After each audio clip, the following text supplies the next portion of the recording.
दोस्तों, जब हमारा मस्तिष्क अच्छे तरीके से काम करता है तो ही हम अच्छा सोच पाते हैं और जीवन में अच्छे अच्छे बदलाव भी ला पाते हैं।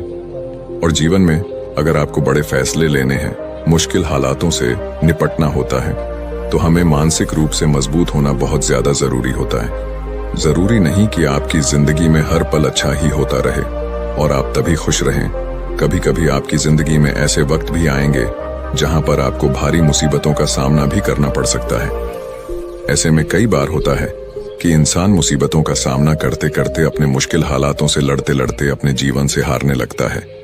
लेकिन वहीं पर जो इंसान मानसिक रूप से मजबूत होते हैं, वह इन मुश्किल हालातों से अपने कठिन समय से बाहर जरूर निकल आते हैं। तो दोस्तों, आज की इस वीडियो में हम अपने मुश्किल वक्त से बाहर कैसे आएं, इसी पर चर्चा करने वाले हैं।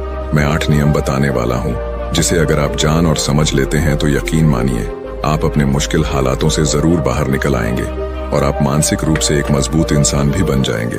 तो मित्रों, आज की यह वीडियो बहुत ही महत्वपूर्ण होने वाली है, इसे छोड़कर कहीं जाइएगा नहीं। मित्रों, एक बार एक बौद्ध महात्मा आश्रम में अपने शिष्यों को दिमाग के ऊपर कुछ प्रवचन दे रहे थे। गुरु कह रहे थे कि इंसान के मस्तिष्क के विचार कभी अच्छे होते हैं तो कभी बुरे होते हैं। अच्छे विचार जब उसके दिमाग में जन्म लेते हैं तो वह अच्छी और कल्याणकारी बातें सोचता है, लेकिन वहीं पर अगर बुरे और गलत भावनाएं जन्म लेती हैं तो उससे उसका पतन होता है। तभी उन्हीं में से एक राजवंत नाम का शिष्य खड़ा होता है और गुरु से पूछता है कि गुरुवर, क्या कुछ ऐसा तरीका आप बता सकते हैं जिससे कि हम अपने मस्तिष्क को मजबूत और ताकतवर बना सकते हैं, खुद को मानसिक रूप से मजबूत बना सके। गुरु कहते हैं कि अवश्य मैं बताऊंगा, लेकिन उससे पहले मैं कुछ बातें मन पर बता रहा हूं जिसे तुम लोग ध्यान पूर्वक सुनना, तभी जाकर के हम बताएंगे कि मानसिक रूप से मजबूत कैसे बने। तभी तुम सब इस बात को बड़ी ही आसानी से समझ पाओगे। गुरु कहते हैं कि जब भी हम कुछ सोचते हैं तो सबसे पहले वह विचार हमारे मस्तिष्क में जन्म लेते हैं और उसी के अनुरूप हमारा पूरा शरीर कार्य करने लगता है। मान लो कि आप कुछ दुख भरी बातें सोचते हैं तो आप बिल्कुल शिथिल होते चले जाते हैं, आपके शरीर की ऊर्जा कम होने लगती है। लेकिन वहीं पर अगर आप कुछ उत्साह भरी बातें सोचते हैं तो आपके शरीर के अंदर असीमित ऊर्जा बहने लगती है। आप वाकई में ऊर्जावान दिखाई देने लगते हैं। आप ये अनुभव खुद कर पाएंगे कि जब आप खुशी होते हैं तो आपके शरीर के अंदर बहुत ऊर्जा आ जाती है, आपका रोम रोम खिल उठता है। ऐसा इसलिए हुआ क्योंकि आपने अपने दिमाग में कुछ जोश भरी बातें सोची। शरीर तो वही है आपका, लेकिन जब आप दुखी होते हैं तो आपका शरीर बिल्कुल ऊर्जा विहीन हो जाता है। लेकिन जब आपके विचार जोश भरे वाले होते हैं तो आपका शरीर खिल उठता है। यानी हमारा शरीर किस तरीके से काम करेगा, यह सब हमारे मस्तिष्क में उत्पन्न हो रहे विचारों पर निर्भर करता है। अब तुम सबको मेरी बातें बहुत ही अच्छे तरीके से समझ में आएंगी। अब हम बताने जा रहे हैं कि मानसिक रूप से हम मजबूत कैसे बने। गुरु कहते हैं कि मैं तुम सबको 8 तरीका बताऊंगा। अगर आप उन 8 तरीकों को अपने दिमाग में लाते हैं, वैसा ही सोचते हैं, तो यकीन मानिए आपका शरीर भी वैसा ही काम करने लगेगा। जैसा कि मैं पहले बता चुका हूं कि जब आप दुखी होते हैं तो आपका शरीर ऊर्जा विहीन होने लगता है, लेकिन जब आप खुश होते हैं, आपके दिमाग में अच्छा विचार आया और आप खुश हो गए, तो आपके शरीर में अच्छी ऊर्जा बहने लगती है। इसका मतलब यह है कि अगर हम वह 8 तरीका जान लें और वही हम अपने दिमाग में सोचे तो हमारा शरीर भी ऊर्जा और जोश से भर जाएगा, अर्थात हम मानसिक रूप से मजबूत बन जाएंगे। और वास्तव में जब आप मानसिक रूप से मजबूत बन जाएंगे तो आप मुश्किल हालातों का सामना बड़ी ही आसानी से कर लेंगे। गुरु कहते हैं कि शिष्यों, मानसिक रूप से मजबूत बनने का पहला नियम है, जो हो चुका है उसकी परवाह करना छोड़ दो।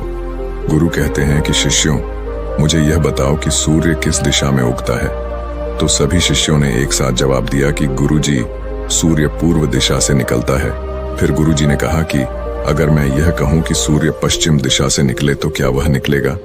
सभी शिष्य कहते हैं कि बिल्कुल नहीं गुरुवर, सूर्य तो पूर्व दिशा से ही निकलेगा, हम उसके स्थान को, उसके जगह को बदल नहीं सकते हैं। फिर गुरु कहते हैं कि मान लो बारिश का मौसम है और अगर मैं यह बोलूं कि बारिश बंद हो जाए तो क्या हमारे बोलने से बारिश बंद हो जाएगी? शिष्य कहते हैं कि नहीं गुरुवर, वह तो मौसम में बदलाव की वजह से होगा, जब मौसम में बदलाव होगा तो बारिश बंद हो जाएगी। फिर गुरुजी कहते हैं कि अगर मैं तुम लोगों से यह कहूं कि ठंडी के मौसम में गर्मी पड़ने लगे तो ऐसा होने वाला तो नहीं है। शिष्य कहते हैं, गुरुवर आप ठीक कह रहे हैं, ये कभी नहीं हो सकता कि ठंडी के मौसम में गर्मी पड़े और गर्मी के मौसम में ठंडी पड़ने लगे। ये मौसम तो प्रकृति पर निर्भर करता है, जो कि हमारे बस में नहीं है। फिर गुरु कहते हैं कि ठीक उसी प्रकार अगर जो चीज हमारे वश में नहीं होती है या जो बातें घटनाएं बीत चुकी हैं, अगर हम उन घटनाओं को लेकर के बार बार परेशान होते रहेंगे या उसकी बहुत ज्यादा परवाह करेंगे तो क्या हम भूतकाल की घटनाओं को बदल सकते हैं? शिष्य कहते हैं कि नहीं गुरुवर। फिर गुरु कहते हैं कि अगर तुम उन बीती घटनाओं को लेकर के बार बार चिंता में रहोगे और उस चीज की परवाह करोगे तो तुम परेशान होते चले जाओगे। इसीलिए तुम्हारी जिंदगी में जो घटित हो चुका है, कोशिश करो उसे भुलाने की, और उसका एकमात्र तरीका है कि आप अपने आने वाले समय पर, आने वाले भविष्य पर, आने वाली चीजों पर अपना ध्यान केंद्रित करिए। गुरु आगे कहते हैं कि मानसिक रूप से मजबूत बनने का दूसरा नियम है ध्यान करने की आदत डालें। गुरु कहते हैं कि गौतम बुद्ध जब सत्य की खोज में निकल पड़े थे तो उन्होंने बहुत सारे उपाय किए, बहुत सारे कर्म कांड किए, लेकिन उन कर्म कांडों की वजह से उन्हें बहुत ज्यादा कुछ हासिल नहीं हुआ और उनका शरीर दुबला पतला होता चला गया। लेकिन वह सत्य की खोज करने में असमर्थ रहे। उनके गुरुओं ने उन्हें बहुत सारे कर्म कांड उपाय बताए, लेकिन उन कर्म कांड का कोई मतलब नहीं हुआ। अंत में जब भगवान गौतम बुद्ध स्वयं ध्यान की अवस्था में बैठे तो धीरे धीरे ध्यान की गहराइयों में जाकर के उन्हें वह सारी चीजें लगने लगी जिस चीज की वह खोज में निकल पड़े थे। ध्यान के जरिए वह अपने सभी विचारों पर विजय पा लिए। उन्होंने पापी मार्ग को पराजित किया, काम वासना पर विजय पाई, अपनी हर एक भावना पर वह विजय पा लिए। और यह सब तभी हुआ जब वे ध्यान की गहरी अवस्था में बैठे और कई दिनों तक ऐसे ही बैठे रहे। ध्यान करने से हमारा मन और मस्तिष्क बहुत ही शांत हो जाता है, जिसे कि अगर हम किसी वस्तु पर या किसी के बारे में या किसी चीज के बारे में जब विचार करते हैं तो हमारा पूरा ध्यान उसी पर केंद्रित रहता है। हमारा दिमाग ज्यादा इधर उधर भागता नहीं है और हम चीजों को बहुत ही अच्छे तरीके से समझ पाते हैं। ध्यान ही एक ऐसा तरीका है जो आपको हर तरीके से आपके दिमाग को मजबूत बनाता है। बौद्ध भिक्षु अगर किसी बात पर ज्यादा जोर देते हैं तो वह ध्यान की प्रक्रिया पर ध्यान में कई घंटे तक बैठे रहते हैं, जिससे उनका दिमाग बहुत ही शांत रहता है, उनका मन बहुत ही शांत रहता है। और जिसका मन शांत रहता है वही किसी भी चीज पर अच्छी तरीके से विचार कर सकता है, अर्थात वह मन और मस्तिष्क दोनों से मजबूत होता चला जाता है। ध्यान करने से आपकी सारी वासनाएं आपके नियंत्रण में रहेंगी। आप अपनी इच्छा अनुसार अपनी वासना को अपने वश में किए रहेंगे। गुरु आगे कहते हैं कि मानसिक रूप से मजबूत बनने का तीसरा नियम है बहुत ज्यादा किसी से उम्मीद मत रखना। गुरु ने कहा कि तुम सब अपनी मर्जी से जन्म लिए हो, अपनी मर्जी से ही गर्भ का चुनाव किए हो, लेकिन इंसान जन्म लेने के बाद वह यह सब भूल जाता है कि उसे क्या करना था क्या नहीं, वह किस लिए जन्म लिया था। और जन्म लेने के बाद वह तमाम तरह की वासनाओं से ग्रसित हो जाता है। इस संसार की मोह माया में वह बहुत ज्यादा परेशान हो जाता है। वह खुद को जान ही नहीं पाता, वह खुद को भूल जाता है। और यही वजह रहती है कि वह तरह तरह के लोगों से अपनी बहुत ज्यादा उम्मीदें लगा बैठता है। उम्मीदें दुख का कारण बनती हैं। जिस भी व्यक्ति वस्तु से आपकी उम्मीदें ज्यादा बढ़ जाएंगी, आने वाले समय में सबसे ज्यादा दुख आपको उसी से मिलने वाला है, क्योंकि उम्मीद पर होती है। दुख भी वहीं पर होता है, क्योंकि आप किसी से बहुत ज्यादा उम्मीद लगा लिए और वह व्यक्ति आपकी उम्मीदों पर खरा नहीं उतरा, तो सबसे ज्यादा दुख आपको उसी से होने वाला है। क्योंकि जब उम्मीद टूटती है तो दुख बहुत ज्यादा होता है। इसलिए इस संसारिक, इस भौतिक जीवन में बहुत ज्यादा उम्मीद और बहुत ज्यादा मोह किसी भी व्यक्ति से मत करना। तभी एक शिष्य उठ खड़ा होता है और कहता है कि हे गुरुवर, हम बिना उम्मीद से, बिना आशा से कैसे जी सकते हैं। हम सबके मन में रहता है कि मुझे यह चीज करनी है, मुझे वह चीज करनी है, मुझे जीवन में ऊंचाइयों को हासिल करना है। बिना उम्मीद के तो हम लोग जीवन में आगे बढ़ ही नहीं सकते। गुरु ने कहा कि कुछ पाने की लालसा, कुछ बड़ा बनने की लालसा जीवन में जरूर आपको ऊंचाइयों तक ले जाएगी। कुछ बड़ा बनने के लिए लालसा खुद से होती है, ना कि किसी व्यक्ति वस्तु विशेष से। मैं यहाँ पर लोगों के बारे में बात कर रहा हूँ कि अगर तुम यह सोचो कि मेरा दोस्त मेरे साथ हमेशा खड़ा रहेगा या मेरे लिए मेरे साथ हमेशा खड़ा रहेगा, या आप जो सोचे वह सामने वाला इंसान आपके लिए वैसा करे, तो यह सभी चीजें बहुत ज्यादा उम्मीद और मोह को बढ़ावा देती हैं। बहुत ज्यादा उम्मीद किसी से मत रखना। खुद से उम्मीद रखोगे तो दुख बहुत ज्यादा नहीं होगा, लेकिन अगर दूसरों से उम्मीद रखोगे और वह उम्मीद पूरी नहीं हुई तो दुख बहुत ज्यादा होगा। कई बार होता है कि माता पिता जो अपने जीवन में हासिल नहीं कर पाए, वह चाहते हैं कि वह चीज उनके बच्चे हासिल करें। वह सारा भार अपने बच्चों पर लाद देते हैं। बच्चे उनके हिसाब से चले व उनकी उम्मीदों को पूरा करें। उन्होंने ने जो अपने जीवन में हासिल नहीं कर पाया, वह काम अब उनके बच्चे करें। और लगभग इस समय तो सभी के माता पिता यही कह रहे हैं। बहुत कम लोग होते हैं जो अपने बच्चों को आजाद रखते हैं। मेरी सभी से गुजारिश है कि अपनी उम्मीदों का पहाड़ अपने बच्चों पर ना थोपे। गुरु कहते हैं कि मानसिक रूप से मजबूत होने का चौथा नियम है कि पहली बार में ही किसी काम में फेल होने से डरो मत। गुरु आगे कहते हैं कि शिष्यों, अगर डर तुम पर हावी हो जाएगा तो तुम अवश्य असफल हो जाओगे। अपनी जिंदगी में वह इंसान सबसे ज्यादा असफल होता है जिसे अपने लक्ष्य को पाने का डर रहता है।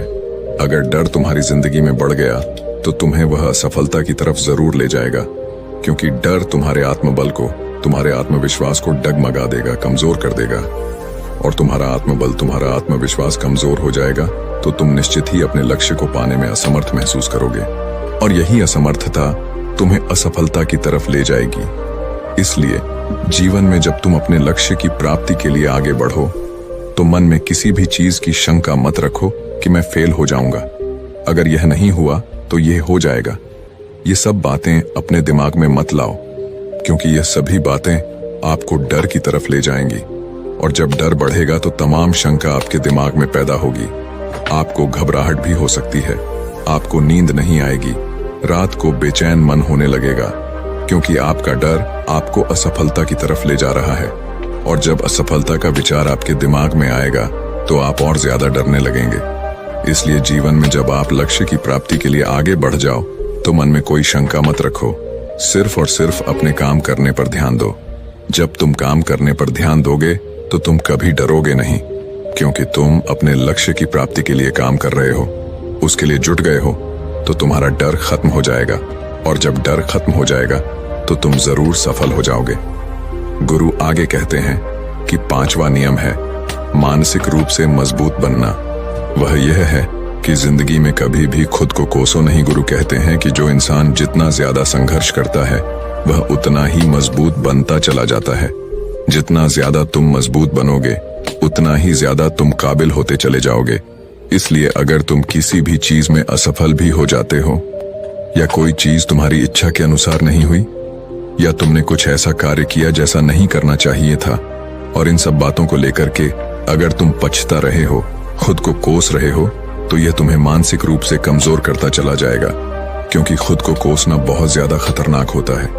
यह आपके दिमाग की क्षमता को कम कर देगा, आपकी सोचने समझने की शक्ति को कम कर देगा, आपके आत्मबल, आपके आत्मविश्वास को कम कर देगा। इसीलिए जीवन में कभी भी किसी भी कार्य के लिए खुद को कोसना नहीं, क्योंकि अगर वह कार्य तुमसे नहीं हुआ है या जो तुम सोच रहे हो वह जिंदगी में नहीं कर पाए, तो इसका मतलब यह नहीं है कि तुम असफल ही हो गए। अगर मैं यह कहूं कि यह सामने वाला आम का पेड़ है, इस पर सबसे पहले कौन सा जानवर चढ़ेगा? हाथी चढ़ेगा, बंदर चढ़ेगा, या फिर गिलहरी और या फिर शेर? तो सभी शिष्यों ने कहा कि गुरुवर, इस पर तो गिलहरी और बंदर सबसे पहले चढ़ जाएंगे। तभी फिर गुरु कहते हैं कि तो अगर ये हाथी सोचे कि मैं इस पेड़ पर नहीं चढ़ पाया, अगर वह खुद को कोसने लगे तो क्या यह सही है? शिष्य ने कहा कि गुरुवर, यह तो गलत बात है, क्योंकि हाथी तो कभी भी पेड़ पर चढ़ ही नहीं सकता। हाथी तो पेड़ पर चढ़ने के लिए बना ही नहीं है। गुरु कहते हैं कि ठीक इसी प्रकार हर एक व्यक्ति का काम करने की कला का, दिमाग का अलग अलग महत्व होता है। कोई किसी कार्य में माहिर होता है तो कोई किसी कार्य में। बस हमें इसी को समझने की जरूरत होती है। जरूरी नहीं कि दुनिया के लोग जैसा कर रहे हैं तो तुम भी वैसा करो। तुम अपनी प्रतिभा के हिसाब से कार्य को करो। अगर तुम अपनी प्रतिभा के हिसाब से करोगे तो तुम उसमें जरूर सफल होगे। गुरु आगे कहते हैं कि मानसिक रूप से मजबूत बनने का छठा नियम है अपनी ऊर्जा को व्यर्थ में बर्बाद मत करो। गुरु कहते हैं कि तुम सबके अंदर अभी बहुत ऊर्जा है। कभी भी अपनी ऊर्जा को गलत कार्यों में, गलत लोगों पर बर्बाद मत करना, क्योंकि अगर तुम अपनी ऊर्जा को बर्बाद करोगे तो वह तुम्हें बर्बादी की तरफ ले जाएगी। इसलिए अपनी ऊर्जा को अपने लक्ष्य में लगाओ, क्योंकि अभी तुम सबके पास बहुत ज्यादा ऊर्जा है। अगर तुम सब पूरी ऊर्जा के साथ अपने लक्ष्य पर जुड़ जाओगे तो तुम जरूर सफल हो जाओगे। लेकिन अगर तुम ऊर्जा को गलत जगह पर लगा रहे हो तो तुम्हारी ऊर्जा बिखरने लगेगी, और जब ऊर्जा बिखरने लगेगी तो तुम कभी भी अपने लक्ष्य को प्राप्त नहीं कर पाओगे। गुरु आगे कहते हैं कि मानसिक रूप से मजबूत बनने का 7वां नियम है, सुनो सबकी लेकिन करो अपने मन की। गुरु कहते हैं कि शिष्यों, पहले ध्यान से तुम यह पता करो कि तुम्हारे अंदर कितनी क्षमता है। अगर तुम सबको अपनी क्षमता के बारे में पता है तो तुम अपनी क्षमता के हिसाब से कार्य को करो। भले लाखों लोग तुमसे यह बोले कि तुम इस कार्य